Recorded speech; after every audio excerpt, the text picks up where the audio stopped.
Welcome to today's Oncology Data Advisor interview. Today we're having this discussion in honor of National Cancer Prevention Month in February, and I have the pleasure of being joined by Sally Werner, who is the CEO of Cancer Support Community. There are currently several new and exciting initiatives going on regarding cancer screening and awareness, and Sally's here today to tell us some more about these. So Sally, thanks so much for coming on the show today. My pleasure. Happy to be here. To start off, would you like to introduce yourself and share what you do in your role at Cancer Support Community? Sure. As the CEO of Cancer Support Community, I oversee our three strategic arms, which include policy and advocacy, research in the behavioral and psychosocial aspects of cancer care, as well as service delivery. Cancer Support Community has over 196 locations across the US, Canada, and a few overseas. We also have a national cancer support helpline, education, and programming. Amazing. Looking forward to hearing more about these today. So, since February is National Cancer Prevention Month, we're highlighting a few of CSC's initiatives around early screening and prevention. And I know one such thing you're supporting is a bill passage for multi-cancer early detection, or MCED testing. Would you like to give us a little bit of background, first of all, about multi-cancer early detection and how this new type of technology has a potential to improve cancer screening? Absolutely. So, multi-cancer early detection is exciting because today only about 30% of all cancers have an actual screening test. Screening is critical because it helps us find cancer early and even prevent some cancers from progressing. And so, if with a multi-cancer test, and today in kind of study, if you will, our blood tests, saliva tests, urine tests, what I think we'll see first is a single blood test to detect cancers. Helps us detect all of those cancers that currently don't have a screening. We also know that 7 in 10 deaths from cancer are cancers that lacked a screening test. And so we want to decrease the burden of cancer across the United States. And this is a fantastic new way to bring to light how to do that. Absolutely. It's really exciting to hear about all the developments there. What are some of the challenges that are around access, coverage, and affordability for MCED testing? So the biggest challenges right now is that these tests are not yet FDA approved or covered by insurance.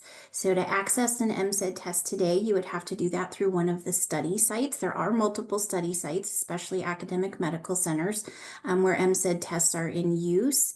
But our goal, of course, is to get this available to the general public. Today it is commercially available, but you would pay $1,000 for the screening test if it isn't within one of those study sites. And I would also say primary care physicians are learning with us as we go about these tests. And so if patients go to their primary care physician and ask about MCED testing, knowledge may vary. Great to know. So, what is this new bipartisan bill focused on, and what is it aiming to accomplish? So I'll start with this is the Nancy Gardner Sewell MCED coverage. And what's great about that is Representative Terry Sewell sponsored this in honor of her mother who passed away from pancreatic cancer. And hopefully most people know that there is no screening test today for pancreatic cancer. And that's why there's the passion behind this from Representative Sewell. It is a bipartisan bill. Cancer has no boundaries, right? And so we're all concerned with that. And there's also, a focus on early detection, prevention, screening, which is great. And so this bill would be really looking to have Medicare coverage because cancer disproportionately affects those of Medicare age to have coverage for this testing. Very exciting to hear about. Anything else about the bill you'd like to mention or highlight? Just that we are in support of it. I can't think of any other coalitions that we sit on that aren't in support of this bill. And because it is bipartisan, we really have great hopes for this being passed. Awesome. Looking forward to hearing how that progresses. Yeah. So I know that Cancer Support Community and other organizations do a lot of other work promoting early screening for different groups of populations. And one such push is for specialty groups such as promoting lung cancer screening for firefighters. Would you like to tell us some more about the need for this population and the work being done there? So when you think about firefighters and first responders and exposure risk relative to their cancer incidents, obviously we think about some of the statistics out there that firefighters have a 9% higher incidence of all cancers and a 14% higher mortality rate. And so again, Early detection is key. Understanding your risk is key. And of course, screening when available. We know today through a recent study that was done that only 6% of all people eligible for lung cancer screening have actually had that screening. So there's vast room for improvement in lung cancer screening. Um, Lung cancer is one of those cancers that's typically diagnosed late, and it accounts for 20% of all cancer deaths. So there's, again, huge room for improvement in lung cancer. With firefighters, there's a lot of prevention things they can do, like understanding their risk of diesel exhaust, PPE equipment, washing themselves after a fire, getting regular exams. And top of mind for all of us right now are some of the wildland firefighters, right? Especially with what's happened in California and understanding increased exposure relative to that. So at Cancer Support Community, and again, several other advocacy groups were focused on lung cancer screening as well as other screenings available to firefighters for early detection. I know there's also a new screening and cancer awareness partnership with Minor League Baseball. How does this partnership work? Yeah, so Kira, when I think back to my early days of nursing, one of the first lectures I gave on prostate cancer, I looked out in the audience and 2/3 of the audience was women. And so women just tend to be larger consumers of healthcare and advocates in healthcare. And so really working with minor league baseball is an attempt to get more men engaged early and often, awareness about cancers, understanding their risk, screenings available, and where better to do that than minor league baseball? And so we call this prevention at the park. And alongside prevention at the park, with all of that education and understanding of screenings, we also do programming at the park. The great thing about minor league baseball is it's a family-friendly space. They have ample space, and much of that space is not utilized when there's not a game going on. And so it's a great partnership for us to really do some health awareness and cancer programming for the whole family. Awesome. Sounds like a really creative program. So, really awesome idea. Yeah, yeah. And another huge part of cancer screening centers around genetic counseling and testing, such as personalized screening for young adults with familial and genetic predisposition for cancer. So, first of all, for background, what is the importance of promoting genetic testing, and what work is CSC doing in this area? So CSC has a national helpline, and on that helpline, we have navigation for all kinds of issues relative to cancer, just practical logistical needs, but also resource specialists. So we have a resource specialist in the area of genetic genomic counseling. And so when I said earlier, know your risk, this is really critical. So we are seeing an increased incidence in young adults with cancer. Much of that is related to diet, activity, obesity, smoking, but also, some of the environmental exposures. But most importantly, they could have a genetic or familial risk, and those are things they can learn about early. So I'll give you an example. My mother-in-law has a renal cancer, a rare renal cancer. Her father had it, her brother had it. So that means that my husband and my sons need to consider some of her genetic testing, and she's had full testing done, which is wonderful for our family so that we can start to think about those things.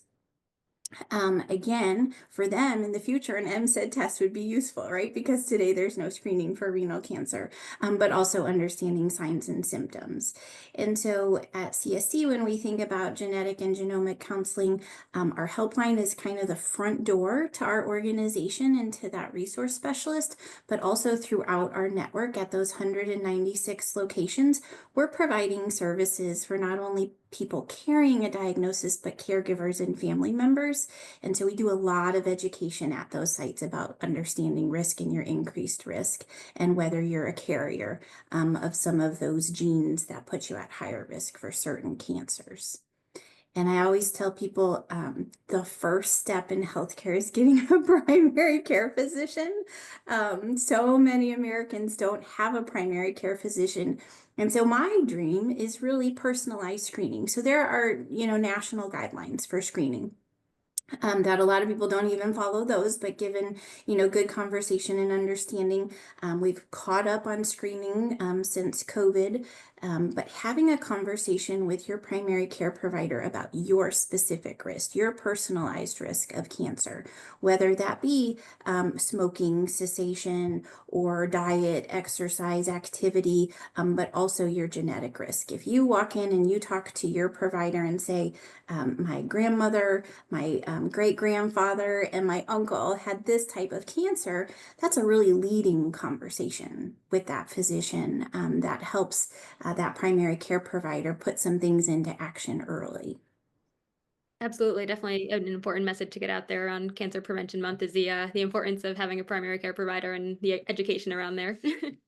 That's right. That's right. And I would also say, genetic counseling, sometimes people are really worried about the cost of that and incurring the cost of that. But I would also say the cost of cancer care and the burden of cancer care, if it's found late, is tremendous, and 10 times higher than if we can identify those things early and do take some preventative methods and or detect something really early in its course.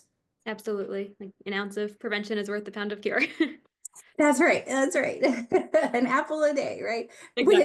Which is also important, I should say, not just a primary care physician, but your dentist is also frontline in detecting cancer early of, head, neck, oral cancers. A dermatologist, should you, I always tell my kids the story of, they think I'm weird, but I'm an oncology nurse of as you get older, Jane Fonda once said, some people start to grow barnacles. That's a normal aging process, but some things are not normal. So, I have my spouse, if something new, pops up, we take a picture of it, we watch it over time. We're both clinicians.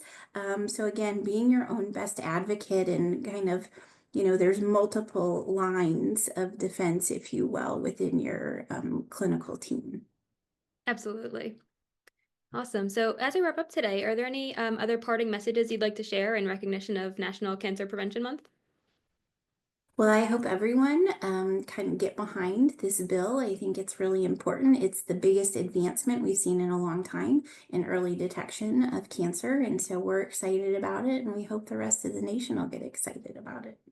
Absolutely. Well, thank you so much, Sally, for coming on today to tell us about this exciting new bill and all of these really important programs and initiatives to improve cancer screening.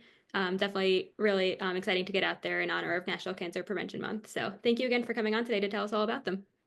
Yeah, my pleasure.